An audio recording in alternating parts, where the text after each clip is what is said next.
김포시가 서울 편입을 추진하게 된 배경에는 지하철 5호선 연장이 있습니다. 서울 방화역에서 인천 검단 신도시와 김포 한강 신도시로 이어지는 지하철 5호선 연장선은 김포 골드라인으로 몰리는 서울 출퇴근 수요를 덜어줄 해결책으로 꼽힙니다. 김포가 서울로 편입되면 돈도 많고 덩치도 큰 서울시가 적극 나설 테니 5호선 연장 사업이 더욱 쉬워질 것이라는 기대가 적지 않은데요. 하지만 현실은 호락호락하지 않습니다. 무엇보다 5호선 외에도 서울시가 깔아야 할 전철이 줄을 서 있습니다. 서울시가 추진 중인 철도 사업은 약 10개, 대다수가 경전철입니다. 문제는 경전철 대부분이 아직 첫 삽조차 뜨지 못했다는 겁니다. 왜 이런 걸까요? 경전철, 다른 말로 경량전철은 우리가 알고 있는 일반 전철, 즉 중전철보다 좀 더 가볍고 작습니다. 공사비도 일반 전철보다 적게 들죠. 그러다 보니 큰돈 들여 일반 전철을 깔 정도는 아니지만 어느 정도 교통 수요가 있는 지역을 오가는 수단으로 활용됩니다. 좀 더 적은 비용으로 도시 구석구석을 연결하려면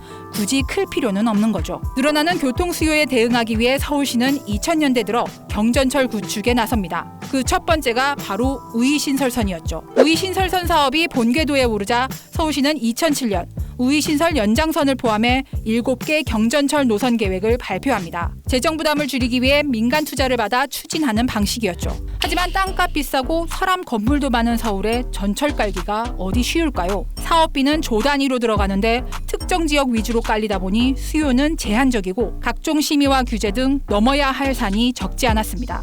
상황이 이렇다 보니 적합한 민간 사업자를 찾기란 어려웠습니다. 처음부터 현실성을 제대로 고려하지 않고 내놓은 선거용 카드라는 지적도 끊이지 않았습니다. 결국 서울시는 수지 타산이 맞지 않는 일부 노선은 세금을 들여 만들기로 하고 12년 만인 2019년 2차 계획을 내놓습니다. 하지만 이후에도 여전히 사업은 지지부진합니다. 대부분 경제성이 부족하다는 이유로 투자 심사 단계에 발이 묶여 있습니다. 투자할 가치를 찾기 어렵다는 건데 앞서 개통한 우이신설선과 신림선이 적자에 시달리는 점을 고려하면 일견 납득이 가는 상황이죠. 더욱이 상당수 노선이 서울 강북 지역에 걸쳐 있는데 마찬가지로 강북 지역을 지나는 광역철도 신분당선 서북부 연장안이 올해 8월 정부의 예비 타당성 조사를 통과하지 못하면서 이들 강북권 경전철 노선 사업에도 빨간불이 켜졌습니다. 서울시는 교통사각지대 해소와 지역 균형 발전을 위해 경전철이 필요하다는 입장이지만 재정 부담이 워낙 크다 보니 적극적으로 나서기는 쉽지 않습니다. 경전철 예정지인 자치구들은 애가 타고 있는데요. 전철이 깔리면 동네 집값도 들썩이고 인구도 유입될 가능성이 크기에